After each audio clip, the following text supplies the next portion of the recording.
Hello, this is Nancy Maddox from WYTV7, broadcasting in Little Rock, Arkansas. WYTV7, the Christian Broadcasters Network, is in Charlotte, North Carolina. And I'm so excited today for the Shine Your Light Radio Ministry to interview Miss Julie Federico. She's in Denver, Colorado, which is wonderful.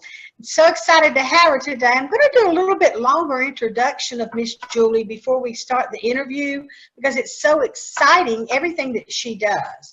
She is a creator of children's services and an author of 6 children's books. She's a middle school counselor in Denver. And also, as reading through her bio, I found out she was a first responder to the Columbine High School shootings in 1999. That really did intrigue me, and I know that this is one reason why she writes these children's books that are just so beautiful and so wonderful. Miss Julie's advocacy discusses child abuse, domestic violence, and school violence prevention. So I'm really excited. I wanted to read a statistic from her bio that I found. It says each day 4 children in the United States die from forms of abuse. 1 out of every 4 girls and 1 out of every 6 boys will have been sexually molested by the time they reach the age of 18. Most of this abuse begins before the child is 4 years old. We need to take every precaution for protecting our children from this heinous problem. That so encouraged me, and it just so made me stop and think, Miss Julie, of how important your advocacy and your mission really is. So, without further ado, I'd like to introduce you to Miss Julie Federico. Would you like to say a few words, Miss Julie? Good morning. Thank you, Nancy, for having me on the show. I love to talk prevention. It's what I do all the time. So today's a special treat. And thank you for having me. And thank you for listening to me. What I have to say is not rocket science. It's very easy to protect your children, and we will work our way through that. And I'll share some tips with you and give you some solid information to parents and educators and church personnel.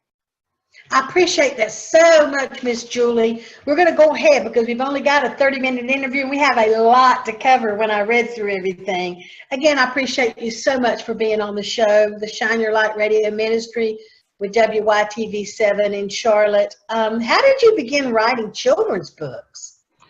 That's a good question. I was a middle school counselor forever. And I kept hearing stories of abuse. The students I worked with were 11 to 14, and they were still dealing with issues that had happened, abuse that had happened 0 to 8 years old. And after about 15 years of hearing these stories, one day I woke up and said, is no one talking to the little people? I mean, younger children. And I've got this idea to write the book. My first book, which is, I'll show you the cover, some parts are not for sharing. And really this became a God thing at that point. I sat down in one day, I wrote the book. My first draft was my last draft. The first publisher I sent it to picked it up. So that's God. I'm not a wonderful author. He used me as the vehicle. And when he wants to use you, he opens doors. And he opens You're absolutely right. Absolutely. That's so exciting just to hear your testimony and hear your enthusiasm and hear how God is using you as a mouthpiece is just absolutely fantastic. I did take a look at that book. It's very, very interesting. You have 6 children's books that you've published, and I definitely think God is behind this. We just need to get it more nationally and internationally known. So I'm excited that we have an international audience at WYTV7, that this can get out into the world. What's the most exciting part of your work? Can I say, if you're talking to an international audience, I know not everyone has resources, money, put it that way. So I put this whole book on my website for free. After the show, if you want to go on, read it for free, share it with your kids, I would be delighted. I just did that as a service. So this is God's book, God's vehicle. So it's up there for free. It will always be up there. It's juliefederico.com, and you click on the book and you can read it. If you want a hard copy, there's hard copies available, but it is available at libraries and for free. like to get that information out to people who might not have resources to help them. So tell me your second question again. I'm sorry. Thank you, Miss Julie, for that. That's just outstanding. I mean, I'm praying that everyone will download this book and let their children read it, because it's so important. Our kids are at, it's just so much going on that really they don't want to talk about. They don't want to share. They're afraid. So I'm happy that you've offering that up for free. What is the most exciting part of your work? My goodness. My most exciting part is I did remediation for 15 years. So I'm hearing stories on the back end of what had happened 8-9 years ago, and I was powerless to do anything to change that. I couldn't help those kids. This had happened, the abuse was done, and we were doing cleanup work. Prevention is so much more fun. I could do prevention for the rest of my life. You may see me one day on TV when you're in a nursing home. I'll still be doing this in 50 years. I love doing it. Prevention energizes me. It's exciting, and I'm catching kids before the perpetrators catch them. When I started doing this work, the average age kids were first approached was 5, and I was saying 5. One day someone emailed me, they go, Julie, you're off. The stats have changed. It's now moved to 4. Well, after I thanked them for sending me an email, I just started crying, and I'm like, oh my goodness. So you've got 2 years they're verbal and 2 years they're nonverbal. So parents really need to be on this and be talking to nonverbal children about this. The most exciting part of prevention is it's fun and it's easy and kids get it. I have to share a personal story about my daughter. So this book came out 10 years ago. I had a paper copy when she was 18 months old. She's not a gifted child. I read her the paper copy. We were carving pumpkins. A week later, she says, Mom, do pumpkins have private parts? And I said, aha, I'm onto something here. She got it as an 18-month-old. And she's your average kid. So I think parents need to be talking to 6-month-olds, 7-month-olds, and just reading the book, saying nothing else, shutting the book, letting the book speak for itself. As kids get older, their questions will change. And then your conversation will change. Absolutely. Yes, ma'am. Absolutely. Yeah. That's wonderful. Between you and the perpetrator, you want to talk to your children first. And people have no idea it's 4 years old. That's just not common knowledge. That's just amazing. I know my grandsons are 12 and 10, and I tell this story often. They're towheads, which in the old days when I was born, it was mean you had white hair. Yes. It was blonde, but it was a form of blonde hair, but it was actually white. Yeah. And I oftentimes get scared and worry about my grandchildren, just being singled out and verbally abused because of the way that they look. So anyway, but I just love that. So what's been your biggest obstacle in what you've been trying to do? Well, the biggest obstacle is resistance. And I am not an expert on what this resistance is about, but there are cultural standards that are set in place about things we talk about and things we don't talk about. And I have encountered a lot of resistance. We'll say, we don't have that problem at our church, our school doesn't have that problem, thanks, but we're not interested. And that's a huge problem. There is a large segment of the population that think I'm a genius. So I see both. It depends on who you talk to. The younger generation, parents in their 20s and 30s, talk about everything. They're not like people of my generation. So these 20-year-olds, I'm very popular with them. They talk about everything, but there is a huge resistance amongst society to keep things quiet. Well, that's just a sign of the times, and the 20 and 30 somethings are all starting a whole new generation of kids. So we should be very, very thankful for that. But I do think that us older parents and grandparents need to be aware of this, and that statistic just totally astounded me. I mean, I'm like, oh my word, when I read it on your bio. What's one myth people still believe about child abuse? One myth, so the myth that's out there about child abuse is that it's someone abusing your child that's on America's Most Wanted on a flyer. People that are abusing your children are unfortunately most likely in your house. Your husband, your cousin, your brother. Think of the people that sit around your Thanksgiving table. And I think that's why I encounter some resistance, because people don't want to talk about that. And I completely understand that. But I just go in a different direction and say, let's protect your children. And then we can talk about it and we can make sense of what's going on. Wow.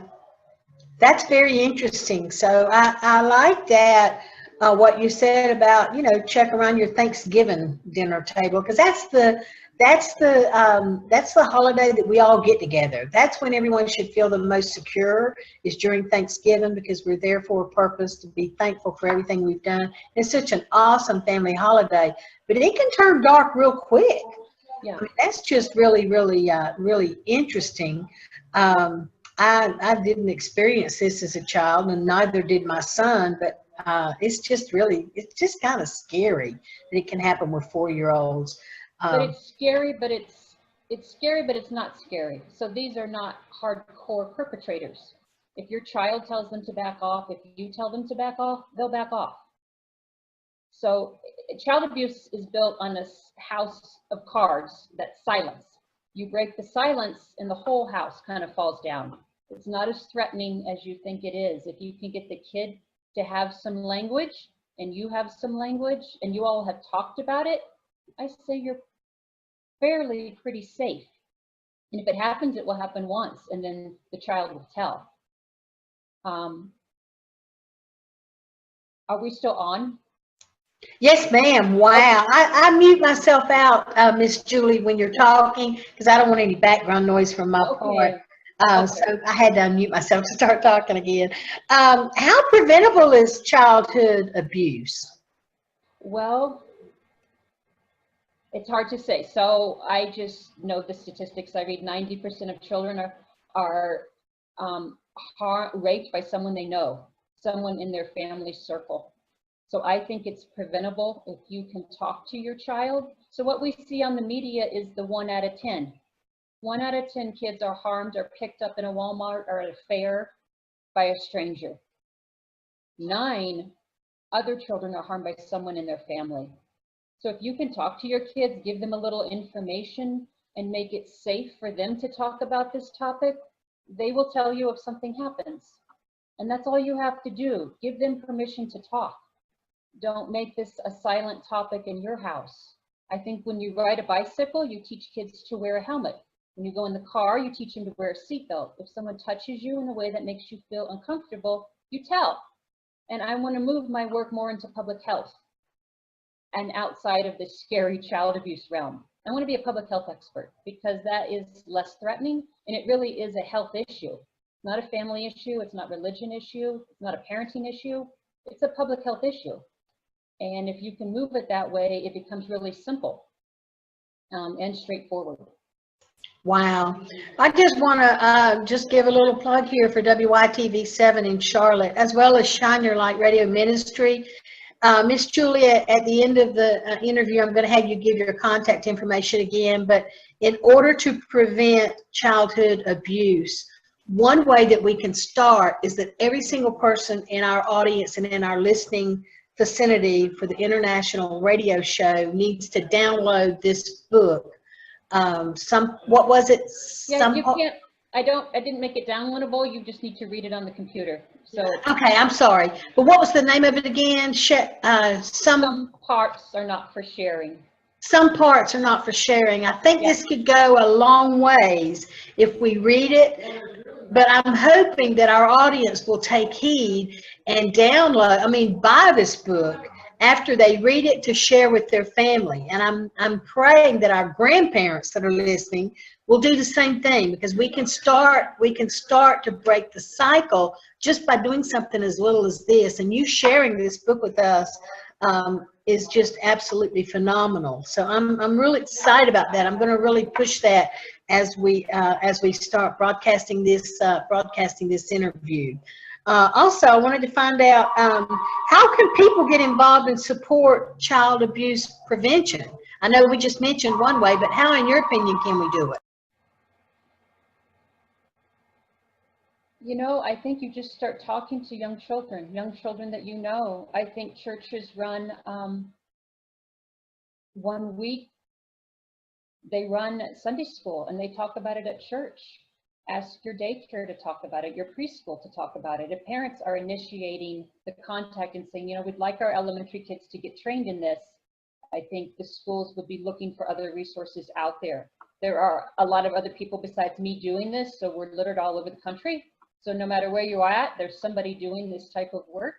I think if parents would ask for it in the churches, or parents would ask for a night where they can get educated, I think that would help. The biggest myth is people say if we don't talk about it, it won't happen. Somehow by talking about it, you initiate that contact, which is so false. This comes from a thought inside a person's mind that is completely off-centered. It has nothing to do with the conversations you have with your children. You're just protecting your child each time you talk about it. I think all pediatricians, every annual visit, if any physicians are listening, every time you have a well child visit, you ask that child if they've been harmed in the last year, and you would be surprised at what you hear. And then tell them they just need to tell. Again, this is all built on silence.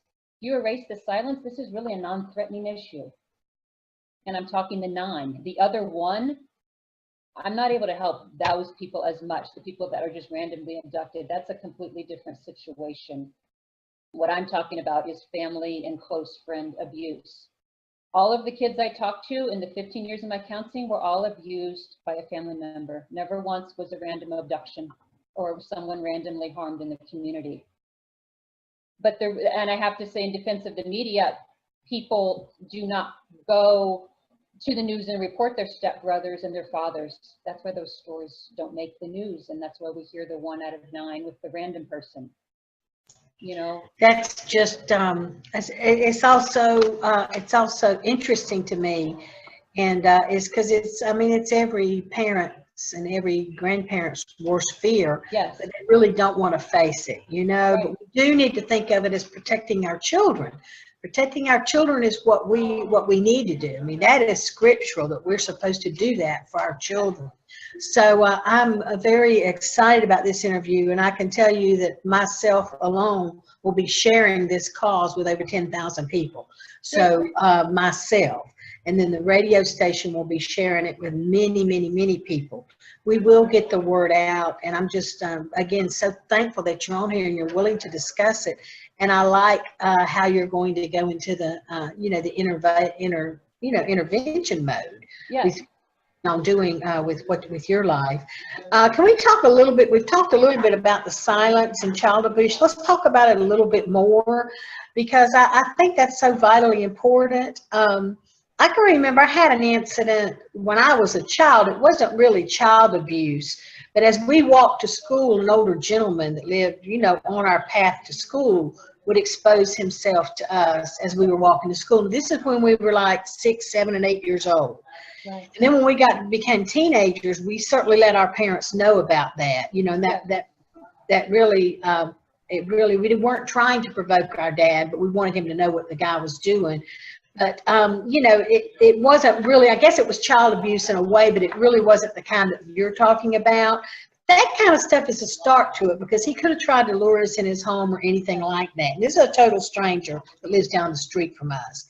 And we had, my sister and I were both little white-headed little girls walking to school and all that. So, but anyway, that kind of stuff can start that. But I want you to talk a little bit more about the silence, because I just think that's what everybody is suffering from. I mean, all of us, and the children included. That's why they need to read this book. So, I think it's true. A lot of times when someone is going to harm your child, they will groom them with small secrets. And if you see someone taking your child out for ice cream and then saying to them, don't tell mom and dad that we got ice cream, there is a grooming process that will sometimes go on with children to see if they will keep small secrets. That man may have exposed himself to see if he would keep that secret, and then maybe he was going to do something after that. Maybe not. And not every family member will groom a child. Sometimes they will just be inappropriate with no grooming at all. So there's not a specific formula for this. But if you see a person in your family circle spending extra time with your children, going out of their way to be with them, and And I think as a parent, if you always trust your instincts, God has given you that sixth sense in your stomach. Someone in your circle that you feel uncomfortable about, that's a sense, that's a sign that you should pay attention to and listen to that. I think if you're talking with your children and you're having dialogue about what is safe, what are safe touches, what is unsafe touches. And I think sometimes as a parent, we will not on purpose, but we will take those thoughts from children and get them diminished. I think of, you know, a 12-month-old. Grandma comes in, they haven't seen grandma since they were 3 months old, and they say, give grandma a hug. I don't want to, and the kid starts screaming at the top of his lungs, and then the parent forces them to give grandma a hug. Now, I'm not saying that's an unconscionable act. I'm just saying you're starting to send messages to your child not to listen to their own body. Their body is saying, I don't want to hug grandma. So when my kids were little, if grandma came in and she didn't want to hug them, I'd say, Mom, give them 10 minutes and they'll come around. And I would give them that 10 minutes. And in 10 minutes, they were hugging on her. They wouldn't let go of her. But what that did is, if you're teaching your child not to respect what the signals their body's giving them, it starts small. And I'm saying that's very small. Let your child listen to their own body. Let their child listen to how they feel and talk about that. And you won't encounter very many problems if you're talking to your kids. The parents that don't talk and say, we don't talk about this in our house, we're not going to have these issues, your child is hugely at risk and they are in grave danger. It would be like sending them out to the mall alone as a 4-year-old. What parent would do that? Not very many. But if you're not talking to your child, they are in grave danger. And the biggest mistake parents would make is they say, oh, he would never do that. He or she would never do that. I've known them since 8th grade. I've known them since high school. You can't say that no one would ever do anything. So that's just my thoughts on how to get some more prevention information to parents and to kids. Yes, ma'am. Oh my goodness. Wow. We're almost out of time, Miss Julie. I'm going to have you back again because this is a topic that I just feel so near and dear to my heart that I really want to make sure we get the word out. So anyway, could you please share your contact information now real slowly so people will know where to go and what to do and how to find you and find out more information. And like I say, this video and this interview will be shared with lots of people. So I'm hoping that we can really get the movement rolling, okay? Probably the easiest way to find me is to Google Julie, Julie, Federico. And from there, you'll have a list of links. My website is just my name, juliefederico.com. And my Gmail's easy. It's juliefederico@gmail. So I try to keep things simple. If you Google child abuse, I will probably come up. So there's different ways to find me. But I'm easily accessible. I would love to come talk to your parent group or your church or your Boy Scout troop or Girl Scout troop. I talk to anyone who will listen to me, and I will do this forever because I'm on a mission to save people. And Nancy, thank you for letting me talk. Thank you for working me into your busy schedule, and may God bless your ministry. Thank you so much, Miss Julie. It's been a pleasure and a real joy to talk to you and interview you and listen to you. I'm really, I just know it's just so important. So thank you so much. I appreciate you. All right, bye-bye. Shine, shine, shine your light. Shine, shine, shine your light. Shine, shine, shine your light. Shine, shine.